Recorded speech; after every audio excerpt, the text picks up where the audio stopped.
What would you do if, after years of loyalty and sacrifice, the person you trusted most turned your anniversary into your humiliation? That's exactly what happened to me. Let me tell you how it all unraveled. We'd been married for 12 years. Her name was Natalie. And every single year, she insisted on planning our anniversary herself. She always said she wanted it to be her gift to me. This year was no different.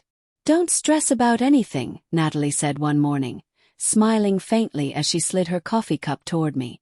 "Just wear something sharp and show up hungry tonight." That was the first warmth she'd shown in weeks. Honestly, we'd been distant for a while. Quiet dinners, fewer shared laughs, more time spent with her eyes glued to her phone than on me. She worked part-time at a boutique downtown, took yoga classes, and was constantly with her best friend, Megan. I figured maybe we were just going through another rough patch. It had happened before, and we always seemed to find our way back. So, when she started acting cheerful again in late May, humming around the house and even wearing perfume again, I thought, maybe this was her trying to fix things. I wanted to believe it. That's what 12 years together does. You hold on to hope longer than you should. That evening we drove downtown together. She was practically bouncing in her seat, tapping her fingers on the dashboard like a teenager heading to a dance. I asked her what restaurant she picked. "You'll see," she grinned, eyes bright. "Tonight will be unforgettable." The restaurant was stunning. A rooftop spot with glass walls, soft lighting, and a view that seemed to stretch forever. It was a place you take someone to propose. Not for closure. She wore a deep emerald dress, and I realized it had been months since I'd last seen her dress up for me. Maybe longer. We got seated by the window. She ordered a bottle of wine, her smile lingering, but something about it wasn't right. It wasn't excitement. It was anticipation. Nervous energy. Like she was waiting for something to happen. "Natalie," I finally asked, leaning in. "You're acting different. Did you invite someone?" She glanced at her phone, tapping it idly. "You'll see," she replied, barely hiding her smirk as she looked toward the entrance. At first, I thought she'd arranged for Megan to join us. Then she whispered again, almost giddy. "Just wait. It'll all make sense." That's when he walked in. He was younger, maybe mid-30s, with that arrogant swagger some men carry like a second skin. Slim-fit jeans that didn't belong in a place like this, a tan blazer, and a smug grin like he already owned the room. Natalie lit up. She didn't just wave him over. She stood up like a fangirl meeting a rock star. My stomach turned before my brain could catch up. "Daniel," she said brightly, turning toward me with a proud glint in her eye. "This is Tyler. He's very important to me." Tyler extended his hand toward me, but I didn't take it. I simply stared. "What is this?" I asked, voice cold and steady. Natalie's face softened, like she was delivering some profound life lesson. "I didn't want to lie anymore," she said calmly as Tyler slid into the empty seat next to her, the seat the waiter had conveniently left vacant. "We've been drifting for a long time, Daniel. I met Tyler months ago. He makes me feel alive, seen. I wanted you to meet him so we could be adults about this." I looked at her, then at him. Tyler pretending to read the wine list like this was all perfectly normal. "You brought your boyfriend," I said, "to our anniversary dinner." She didn't even flinch. "I thought you deserved the truth," she replied, as if her betrayal was some noble act.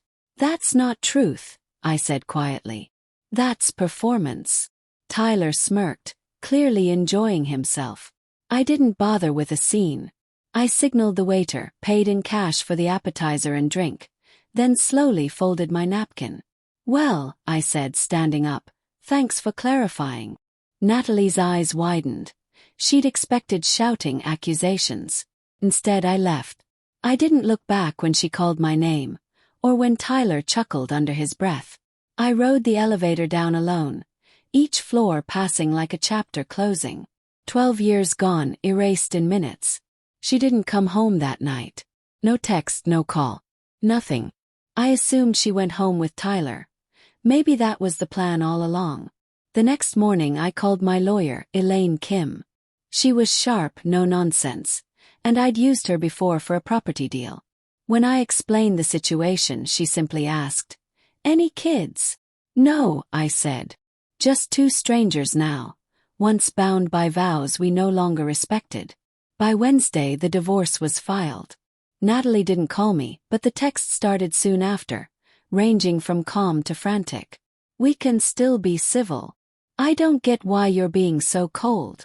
You walked away without even talking."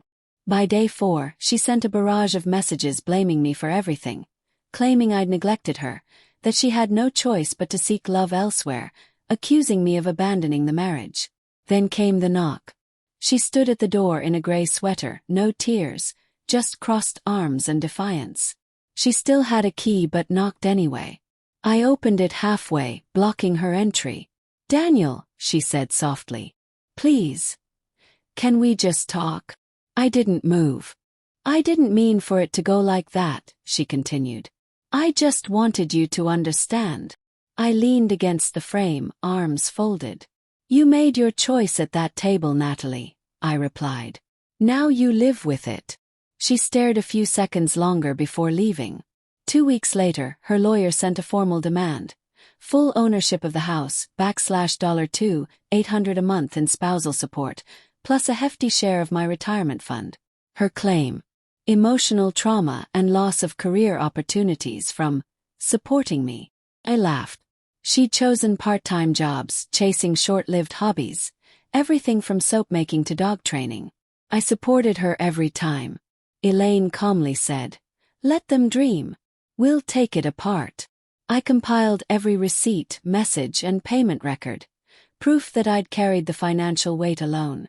Then, unexpectedly, Megan called, Natalie's best friend. She left a voicemail. "Daniel, I know you probably don't want to hear from me, but I need to tell you something about Tyler. Please call me back." Curious, I did. We met at a cafe. Megan looked tense, nothing like the Natalie loyal friend I remembered. "Tyler's bad news," she confessed. "He dated my friend last year. Same story. Charming, fast-moving, and then gone. He cleaned her out financially and disappeared." I listened silently. "I tried to warn Natalie," she continued, voice breaking. "She shut me down. Thought I was jealous." Then Megan slid a printed dating profile across the table. Tyler, but under another name. On the day of mediation, Natalie arrived with Tyler, who had the audacity to wear sunglasses indoors, and her lawyer. Elaine and I sat across from them. Her lawyer began with a melodramatic speech about how Natalie had been emotionally neglected and deserved the house and financial support. Then Natalie spoke, blaming my emotional distance, claiming she only found love after years of being ignored. I stayed silent. Tyler chimed in about how Natalie needed stability. Elaine calmly laid the trap. "Let's clarify the timeline," she said, sliding forward the investigator's report. Photos, dates, receipts, all proving Natalie and Tyler's affair began 9 months ago, not 4. Then came financial records, luxury hotels, fine dining, and spa visits, all charged to our shared account. Elaine's voice didn't waver.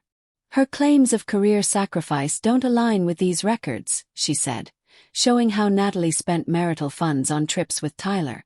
Finally, she revealed the smoking gun, a printed email where Natalie bragged about her plan to shock Daniel into appreciating her. Silence filled the room.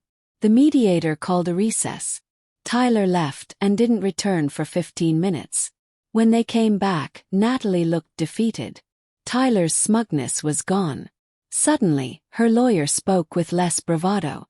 "My client is open to a more reasonable settlement," he muttered. Elaine raised an eyebrow. "No spousal support?" she asked. Natalie hesitated, then nodded. Elaine then addressed the credit card debt, $6,000 spent on Tyler. "That will be deducted from her share," she said firmly. Tyler scowled and muttered, "Are we done?" Natalie looked at him, stunned by his coldness. "You said you'd stand by me," she whispered. He didn't even look at her. The deal was finalized the following week. They'd entered that room expecting to break me, but truth crushed their story. Later that night, Megan texted me. "He's already seeing someone else." I didn't reply. Somewhere in her silence, I knew Natalie finally realized. Tyler wasn't her escape. He was her downfall. 6 months later, the divorce was finalized. I sold the house, paid off the mortgage, and bought myself a quiet little 2-bedroom. Nothing fancy, just mine. She kept the furniture. I didn't want it. One night while unpacking, I found an old photo album. Pictures of our early years, camping trips, holidays. I flipped through it without pain. Just a faint, distant warmth like looking at strangers. I tucked it away in the closet. Not bitter, not nostalgic. Just done. I don't keep photos of that anniversary dinner. I don't need to. That night wasn't heartbreak. It was liberation. The end of lies. The start of something quieter, simpler, and entirely mine. Thank you for listening to Breakup, Cheater.